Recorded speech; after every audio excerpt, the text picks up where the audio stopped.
मेरे पापा को लगा कि मैं पेट से हूँ। बदनामी के डर से पापा ने मेरी शादी नौकर से करवा दी, पर मैं बेकसूर थी। पर शादी के 6 महीने बाद ही मुझे बच्चा पैदा हुआ तो बच्चे को देखकर मेरे होश उड़ गए, क्योंकि यह बच्चा तो मेरे। मैं थकी हारी कॉलेज से घर आई तो घर पर पापा को देखकर हैरान थी, क्योंकि पापा तो इस वक्त ऑफिस में रहते थे। आज भरी दोपहर में घर कैसे चले आए? गर्मी और पसीने की वजह से मेरी हालत बहुत खराब थी। पापा ने मुझे गहरी नज़र से देखा, जैसे कि वह मेरे अंदर कुछ झांकना चाहते हो, और मुझे देखते ही अजीब लफ्ज़ों में पूछने लगे, मानसी, आज तुम्हें कॉलेज से आने में इतनी देर क्यों हो गई? पापा की बातों से मैं हैरान परेशान उनके सामने बैठ गई और बताने लगी कि आज कॉलेज में एक्स्ट्रा क्लासेस थे, इसलिए मुझे घर आने में देर हो गई। पापा ने सर से पाँव तक मेरी तरफ देखा और कहने लगे, बस इतनी सी बात है। मुझे उनका यह पूछने का अंदाज बिल्कुल अच्छा नहीं लगा, पर यह कोई नई बात नहीं थी। काफ़ी सालों से मैं उनके इस रवैये से परेशान थी। पापा को मेरी बातों पर बहुत ही कम यकीन होता था। वो इस तरह सवाल करते हैं जैसे मैं उनसे कुछ छुपा रही हूँ। मैंने कहा, हाँ पापा, बस इतनी सी बात थी। आखिर क्या बात हो सकती है? ड्राइवर मेरे साथ होता है, आप चाहो तो उससे भी पूछ सकते हो। मुझे कॉलेज ले जाने और लाने वाला ड्राइवर 24 से 25 साल का जवान लड़का था। उसका नाम आलोक था, लेकिन पापा को उस पर बहुत ज़्यादा भरोसा था। इससे पहले उसका बाप हमारे यहाँ नौकरी करता था। वह लोग बहुत शरीफ लोग थे। जब से मैंने कॉलेज आना जाना शुरू किया था, आलोक ही मुझे लाने और ले जाने की जिम्मेदारी उठा रहा था। इतना यकीन दिलाने के बाद पापा को किसी तरह मेरी बातों पर भरोसा हुआ। फिर उन्होंने कहा, ठीक है, कमरे में आओ और फ्रेश हो जाओ, फिर साथ बैठकर खाना खाते हैं। मुझे अपने पापा का यह अंदाज बिल्कुल अच्छा नहीं लगा। कहने को तो वह मेरे पापा थे, पर प्यार करना तो बहुत दूर की बात। वह मेरे साथ बहुत सख्ती से पेश आते। मेरी हर छोटी से छोटी हरकत पर उनकी नज़र होती थी। रात में वह कई बार मेरे कमरे का चक्कर लगाते। पता नहीं क्यों पापा को मुझ पर भरोसा नहीं था। जब मेरा गुस्सा थोड़ा ठंडा हुआ तो मैं फ्रेश होकर बाहर खाना खाने डाइनिंग टेबल पर आकर बैठ गई। पापा बार बार मेरी तरफ देख रहे थे, जैसे लगता था कि वह मुझसे कुछ कहना चाहते हैं। मैंने कई बार उनसे पूछा भी कि आखिर क्या बात है, पर उन्होंने मेरी बातों का कोई जवाब नहीं दिया। जब से माँ इस दुनिया से गई थी, पापा ने ही मुझे पाल पोस कर बड़ा किया था। माँ की मौत के वक्त मेरी उम्र लगभग 10 साल की थी। अब मेरी उम्र 17 साल हो गई थी। पापा हर वक्त मेरे साथ सख्ती से पेश आते। उनके इस रवैये से मैं अपने ही घर में घुटन महसूस करती। कॉलेज में मेरी एक दोस्त थी, श्वेता। उससे मेरी गहरी दोस्ती थी। कभी कभार मैं श्वेता के घर चली जाती। श्वेता का एक भाई था, आशुतोष। जब मैं श्वेता के घर जाती, आशुतोष भी हम लोगों से बातें करने लगता। कभी कभी आशुतोष श्वेता को कॉलेज छोड़ने आता। आशुतोष की बातों से लगता कि वह मुझे पसंद करता है। वह एक अच्छा लड़का था, लेकिन पापा के खौफ से मैं कोशिश करती कि उससे दूर दूर ही रहूं। लेकिन एक दिन मेरी बदकिस्मती थी कि क्या थी मुझे नहीं पता। पापा मेरे पीछे मेरे कॉलेज आ गए और उन्होंने आशुतोष के साथ मुझे बात करते हुए देख लिया। पापा मेरे कॉलेज क्यों आए थे यह तो मुझे नहीं पता, पर उस दिन से मेरी ज़िंदगी में कयामत आ गई। आशुतोष के साथ बात करते देख गुस्से में पापा ने मुझे गाड़ी में बिठाया और अपने साथ घर लेकर चले आए। उस दिन से पापा ने मेरा कॉलेज आना जाना बंद करवा दिया। उन्हें शक था कि आशुतोष के साथ मेरा रिश्ता है।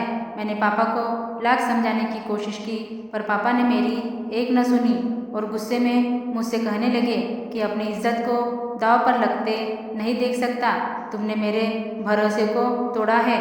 तुम्हारी माँ के गुजरने के बाद मैंने हर दिन तुम्हारी फिक्र में गुजारा है। इतनी पाबंदियों के बाद तुमने आज मेरे मुंह पर कालिख लगा दी। पापा के इस बात ने मुझे अंदर से झकझोर कर रख दिया था। मेरा रोना धोना कुछ काम नहीं आया और बिना किसी गुनाह के मेरी पढ़ाई बीच में ही अधूरी रह गई। जबकि आशुतोष के साथ मेरा ऐसा कोई रिश्ता नहीं था कि पापा के सामने मुझे शर्मिंदा होना पड़ता या पापा की इज्जत पर कोई आँच आती। मैं घर में बंद होकर रह गई थी और हर वक्त खामोशी से अपने कमरे में पड़ी रहती। हमारे घर में पैसे रुपए की कोई कमी नहीं थी, पर एक आज़ादी थी जिसके लिए मैं तरस रही थी। मेरे पापा को ही जब मेरे ऊपर भरोसा नहीं था तो मैं गैरों से क्या उम्मीद रखती। एक दिन मेरे पापा के दोस्त प्रमोद अंकल, जो कि मेरे पापा के बिजनेस पार्टनर भी थे, हमारे घर आए। वह आते ही मेरी पढ़ाई के बारे में मुझसे पूछने लगे। मैंने रोते हुए उन्हें सारी बात बता दी। वह पापा के पुराने दोस्त थे और अक्सर ही हमारे घर आ जाया करते थे, इसलिए मुझे उनसे कोई झिझक नहीं थी। मैं अपने दिल की हर बात उन्हें आसानी से बता दिया करती। प्रमोद अंकल को जब मेरी पढ़ाई के बारे में पता चला तो उन्होंने समझाते हुए मुझसे कहा, तुम फिक्र मत करो, तुम्हारे पापा से बात कर मैं तुम्हारी पढ़ाई फिर से चालू करवा दूंगा। प्रमोद अंकल की बातें सुनकर मुझे थोड़ी तसल्ली हुई, क्योंकि पापा प्रमोद अंकल की हर बात मानते थे। प्रमोद अंकल किसी दिन पापा से यह बात करते। इससे पहले मेरी जिंदगी ने एक और नया मोड़ लिया। एक दिन रात के वक्त मैं गहरी नींद में सोई हुई थी कि पापा अचानक मेरे कमरे में आए तो मेरे मोबाइल की घंटी बज रही थी। तो पापा ने मेरे मोबाइल को उठाया तो फ़ोन पर आशुतोष था। उसने मुझसे यह पूछताछ के लिए फ़ोन किया था कि उसे पता चला है कि उसकी वजह से मेरी पढ़ाई बंद करवा दी गई। यह बात मेरी सहेली श्वेता से उसे अभी अभी पता चली तो उसे बुरा लगा और उसने फ़ौरन फ़ोन कर लिया। लेकिन पापा ने उस फ़ोन का भी गलत मतलब निकाल लिया। उन्हें लगा था कि मेरा आशुतोष के साथ वाकई में कोई गहरा रिश्ता है। उस रात से पापा ने मेरा मोबाइल फ़ोन छीन लिया और मुझे कमरे से बाहर निकलने तक का मना कर दिया। यह सब होने के बाद मैं सारा वक्त कमरे में बंद रहती। तब कभी कभार प्रमोद अंकल आते तो मुझसे मेरे कमरे में ही मिलने चले आते। वह मुझे समझाते हुए कहते, बस कुछ दिन इंतज़ार कर लो, मैं तुम्हारे पापा को तुम्हारी पढ़ाई के लिए मना लूँगा। अभी इन सब बातों को 2 दिन भी नहीं गुजरे थे। एक दिन पापा मेरे कमरे में आए और मुझसे कहने लगे, आज के बाद तुम मेरे कमरे में सोया करोगी। मैं जवान लड़की थी और मेरे लिए पापा के साथ सोना बहुत शर्म की बात थी। मैंने पापा को कहा, मैं अपने कमरे में ही ठीक हूँ। मेरी बात सुनकर पापा ने गुस्से में कहा, क्यों? रात के वक्त कमरे में तुमसे मिलने कौन आता है? पापा की इस तरह की बातें सुनकर मेरी आंखों से आंसू आ गए और मैंने रोते हुए उनसे कहा, एक बार तो अपनी बेटी पर यकीन करें। पापा ने कहा, जितना भरोसा करना था मैंने कर लिया, पर आज के बाद तुम मेरे कमरे में ही सोया करोगी। उस दिन के बाद से पापा ने अपने कमरे में मुझे सुलाना शुरू कर दिया। पापा के कमरे में सोते समय मैं सारी रात जागते हुए गुजार देती, क्योंकि पापा के कमरे में सोना मुझे अच्छा नहीं लगता था। सारी रात जागने की वजह से जब मैं अपने कमरे में जाती तो पूरा दिन सोते हुए गुजारती। अभी इन सब वाक्यों को 3 महीने गुजरे थे कि अचानक मेरी तबीयत खराब होने लगी। ऐसा लगता था कि मेरा सर भारी हो रहा है और मुझे चक्कर आ रहे हैं। पापा ने जैसे ही मेरी बिगड़ती हुई तबीयत को देखा तो उन्हें यकीन हो गया कि मैं प्रेग्नेंट हूँ। मेरी यह हालत देखकर पापा ने गुस्से में मुझसे कहा, देखा, तुम्हारे गलत काम का नतीजा हमारे सामने आ गया। जिस बात का हमें डर था वही हुआ। तुम उस लड़के से फ़ोन पर बात ही नहीं करती थी, बल्कि हमारे खानदान की इज्जत मिट्टी में मिला दी। अब हम कहीं मुंह दिखाने के काबिल नहीं बचे। पापा की यह बातें सुनकर मेरे सर पर आसमान गिर गया। पापा बदनामी के डर से ना तो मुझे अस्पताल ले जाना चाहते थे और ना ही मेरे किसी भी बातों पर यकीन कर रहे थे। यह सब होने के बाद पापा ने तुरंत फ़ोन कर प्रमोद अंकल को घर पर बुलवा लिया और उन्हें भी ये खबर इस तरह सुनाई कि मैं शर्म के मारे ज़मीन में धंस गई। प्रमोद अंकल भी यह खबर सुनकर परेशान हो गए और उन्होंने मेरी तरफ देखते हुए कहा, मानसी, पहले मुझे लगता था कि तुम्हारे बाप को गलतफहमी है, पर तुमने जो उनकी इज्जत मिट्टी में मिला कर रख दी, एक बार भी अपने बाप के बारे में नहीं सोचा। प्रमोद अंकल ने मेरे पापा को मशवरा दिया कि अगर तुम्हें लगता है कि तुम्हारी बेटी ने वाकई में गलत काम किया है तो तुम रातों रात इसकी शादी करवा दो, ताकि इस बच्चे को पिता का नाम मिल जाए और यह बात ढकी छुपी रह जाए और तुम बदनामी से बच जाओ। मुझे प्रमोद अंकल से इस तरह की उम्मीद नहीं थी। मुझे लगता था कि शायद वह मेरी बातों को समझेंगे। पापा और प्रमोद अंकल अभी यह सब बातें कर ही रहे थे कि तभी आलोक उन दोनों के लिए चाय बनाकर ले आया। आलोक को सामने देखते ही पापा ने अचानक उससे पूछ लिया कि क्या तुम मानसी से शादी करोगे। पापा की यह बात सुनकर मैं सदमे में आ गई कि पापा कैसे मेरी शादी एक नौकर से करवा सकते थे, जबकि मैंने कोई गुनाह भी नहीं किया था और ना ही मैं प्रेग्नेंट थी। आलोक ने मेरी तरफ देखकर हगलाते हुए बोला, साहब आप यह कैसी बात कर रहे हैं, मैं मानसी मेम साहब से कैसे शादी कर सकता। पापा ने आलोक को समझाते हुए कहा कि अगर वह मुझसे शादी करेगा तो उसकी पूरी ज़िंदगी बदल देंगे, बल्कि उसके माँ बाप की सारी ज़रूरत भी पूरी करवा देंगे। पापा ने इतना समझाने के बाद आलोक मुझसे शादी करने को तैयार हो गया और अगले 1-2 दिनों में मेरी शादी आलोक से करवा दी गई। मैं चाहकर भी इस शादी को मना नहीं कर पाई और ना चाहते हुए भी आलोक से शादी कर ली। पापा ने आलोक को गिफ्ट में एक फ्लैट दिया। शादी होने के बाद आलोक मुझे उसी फ्लैट में लेकर आया। आलोक को मैंने अपना पति होने का हक नहीं दिया था। हम और आलोक अलग अलग कमरे में रहते थे। मैं उससे ज़रूरत की बातें करती और अपने कमरे में बंद हो जाती। आलोक को मुझसे कोई शिकायत नहीं थी।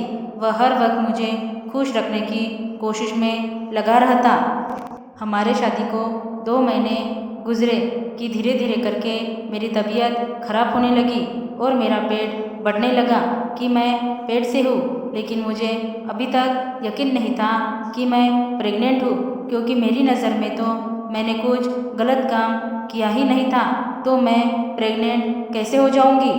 लेकिन जब डॉक्टर को दिखाया गया तो पता चला कि मैं 5 महीने से प्रेग्नेंट हूँ। यह सब सुनकर मैं सन्ना रह गई, क्योंकि जब मैंने कुछ किया ही नहीं था तो आखिर यह बच्चा मेरे पेट में कैसे आया। घर आने के बाद आलोक अब पहले से ज़्यादा मेरा ख्याल रखने लगा। आलोक मुझे हर वक्त खुश रखने की कोशिश करता।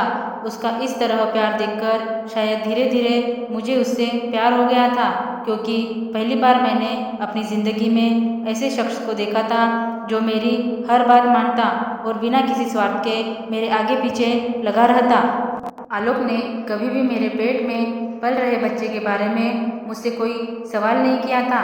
वह बहुत ही निस्वार्थ और नेक दिल का इंसान था। जब से मुझे पता चला था कि मैं 5 महीने से पेट से हूँ, तब से मेरे दिल में कहीं ना कहीं यह बात थी कि मेरे साथ जो कुछ भी हुआ है यह सब मेरे पापा ने ही किया है, क्योंकि जब से यह बच्चा मेरे पेट में आया था, शादी से पहले के वह 3 महीने हर रात मैं अपने पापा के कमरे में गुजारी थी। मेरे दिन कुछ इसी सोच विचार के साथ गुजर रहे थे कि कुछ दिन बाद मेरा 9वां महीना पूरा हुआ और मेरे पेट में दर्द होने लगा। मुझे जल्दी से हॉस्पिटल ले जाया गया। हॉस्पिटल जाने के बाद पता चला कि डिलीवरी का वक्त आ गया है। कुछ वक्त के इंतज़ार के बाद मैंने एक बेटे को जन्म दिया। डॉक्टर ने बच्चा दिखाने की कोशिश की तो मैंने मुंह फेर लिया। मैं उस बच्चे को देखना भी नहीं चाहती थी, जिसकी वजह से मेरी पूरी ज़िंदगी बर्बाद हो गई थी। आलोक ने जब देखा कि मैं उस बच्चे से नफरत करती हूँ तो उसने उस बच्चे को प्यार से गोद में ले लिया और वो ही उस बच्चे का ख्याल रखने लगा। हॉस्पिटल से छुट्टी के बाद हम घर आ गए। आलोक दिलो जान से मेरा और बच्चे का ख्याल रख रहा था। उसका यह अंदाज देखकर मैंने बड़ी हैरत से पूछा, आलोक कैसे तुम एक नाजायज बच्चे को इतने प्यार से अपना सकते हो, जबकि तुम इस बात से पूरी तरह वाकिफ हो कि यह बच्चा तुम्हारा नहीं है। मेरी बात सुनकर आलोक कुछ देर के लिए खामोश हो गया और फिर कहने लगा कि मानसी, मैं आपसे बहुत प्यार करता हूँ। आपसे जुड़ी हर चीज़ मुझे बहुत प्यारी है। यह बच्चा आपने पैदा किया है, इससे मुझे उतना ही प्यार है जितना कि आपसे। उसके मुंह से अपने प्यार का इस तरह इजहार सुनकर मैं दंग रह गई। बच्चे को पैदा हुए महीना होने वाला था, लेकिन अब तक मैंने बच्चे को गोद में नहीं उठाया था। आलोक ही बच्चे का दिन रात ख्याल रखता। मैं अपने कमरे में बंद होकर अपनी बदनसीबी पर आंसू बहाती रहती। मैं उस बच्चे को हरगिज अपनाना नहीं चाहती थी। एक दिन मैं अपने कमरे में बैठी हुई रो रही थी कि आलोक मेरे पास आया और मुझसे कहने लगा, मानसी जी, मुझे आपका यह दुख देखा नहीं जा रहा।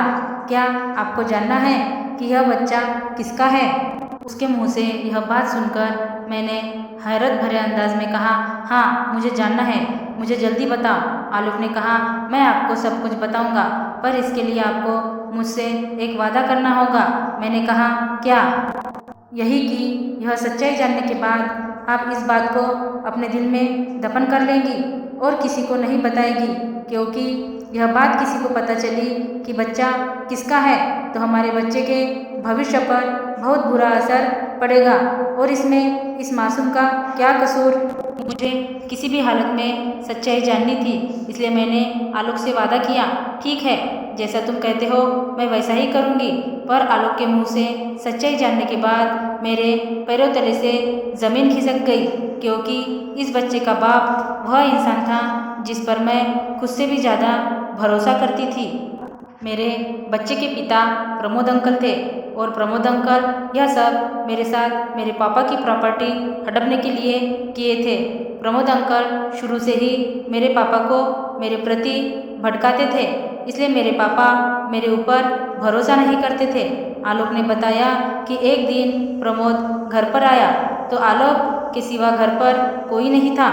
शायद उस दिन मेरे सर में बहुत तेज दर्द था और मैंने आलोक से चाय बनाने को कहा था। तभी अचानक प्रमोद आया और आलोक को किचन में चाय बनाता हुआ देख आलोक से पूछने लगा, किसके लिए चाय बना रहे हो? जब उसे पता चला कि आलोक मेरे लिए चाय बना रहा है तो उसने किसी बहाने से आलोक को ज़रूरी काम के लिए बाहर भेज दिया और बोला, तुम जाओ, मानसी को चाय मैं दे दूँगा। आलोक ने जब यह बात मुझे बताई तो मुझे याद आया कि एक दिन प्रमोद ही मेरे लिए चाय लेकर आया था। मुझे क्या पता था कि पिता समान होने के बावजूद वह मेरे साथ ऐसा करेगा।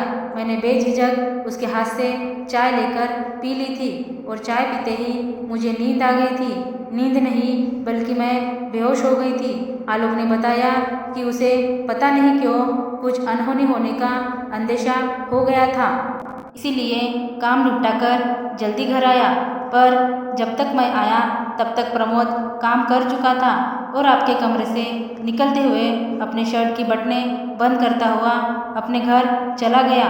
तब से मैं प्रमोद और आपके पापा की बातों पर ध्यान देने लगा। ज़्यादातर प्रमोद आपके बारे में आपके पापा को भड़काता। मैं चाहता तो यह सारी बातें आपसे और आपके पापा से बता सकता था, लेकिन मुझे पता था कि मुझ जैसे नौकर की बातों पर कौन भरोसा करेगा। पर आपके साथ जब आपके पापा सख्ती से पेश आते तो मुझे बहुत बुरा लगता। मानसी जी, भले ही मैं आपके घर का नौकर या ड्राइवर था, पर आपके साथ ऐसा होता हुआ देख मेरा दिल तड़प उठता। कि यूँ कहे कि आपकी परेशानी देखकर शायद मुझे आपसे प्यार हो गया था और इसलिए जब उस दिन आपके पापा ने मुझसे पूछा कि तुम मानसी से शादी करोगे तो मैं बेझिझक तैयार हो गया, क्योंकि मुझे पूरा विश्वास था कि मैं आपको अपनाने के साथ साथ आपके बच्चों को भी अपना लूँगा, क्योंकि मैं आपसे दिल से प्यार करता हूँ। और इन सब में इस मासूम का क्या कसूर जो इसे सज़ा मिले? मैं और आलोक अभी यही बातें कर रहे थे, तभी मेरा बेटा जो गहरी नींद में सोया था उसकी आंखें खुल गई और वह रोने लगा। आलोक ने जबरदस्ती बच्चे को मेरी गोद में डाल दिया तो ममता से मेरा दिल तड़प उठा और मैंने उसे सीने से लगा लिया और फूट फूट कर रोने लगी। मैंने आलोक से कहा, आलोक, जैसा मैंने तुमसे वादा किया कि मैं यह बात किसी को नहीं बताऊंगी, वैसे ही तुम भी मुझसे एक वादा करो कि प्रमोद की यह घिनौनी करतूत तुम मेरे पापा को बताओगे, ताकि उन्हें भी तो पता चले कि उनकी बेटी के साथ गलत करने वाला कौन है। और आज तक वह मेरे ऊपर शक करते आ रहे थे। उनकी बेटी गलत नहीं है, बल्कि उनका सबसे करीबी दोस्त गलत है, जिस पर वह खुद से भी ज़्यादा भरोसा करते हैं। आलोक ने कहा, पर यह बात आपके पापा किसी को बता दिए तो? मैंने आलोक से कहा, पापा यह बात किसी को नहीं बताएंगे। मैं पापा को समझा लूँगी, अपने लिए ना सही, अपने बच्चे के लिए। बस यह बात मैं उन्हें इसलिए बताना चाहती हूँ कि उन्हें भी सच्चाई का पता चले। आलोक ने उसी वक्त फ़ोन करके पापा को बुलाया और सारी सच्चाई बताई। पापा को जब यह बात पता चली तो वह मेरे सामने हाथ जोड़कर फुट फुट कर रोने लगे और कहने लगे, मानसी मुझे माफ़ कर दो, मैंने अपनी बेटी पर भरोसा ना करके बहुत गलत किया, और अगर इस बच्चे की बात ना होती तो मैं अभी इसी वक्त प्रमोद को जेल भिजवा देता। पापा उसी दिन मुझे और आलोक को अपने साथ लेकर चले आए और प्रमोद से सारे रिश्ते नाते तोड़ दिए। हमने और आलोक ने एक वादा किया कि हम गैरों से ज़्यादा अपने बच्चों की बात सुनेंगे, क्योंकि जो मेरे पापा ने मेरे साथ किया कोई भी पेरेंट्स अपने बच्चों के साथ ना करे, क्योंकि अगर मेरे पापा मुझ पर भरोसा किए होते तो आज मुझे यह सब भुगतना नहीं पड़ता। धन्यवाद दोस्तों। Thanks for watching. Like, share, subscribe.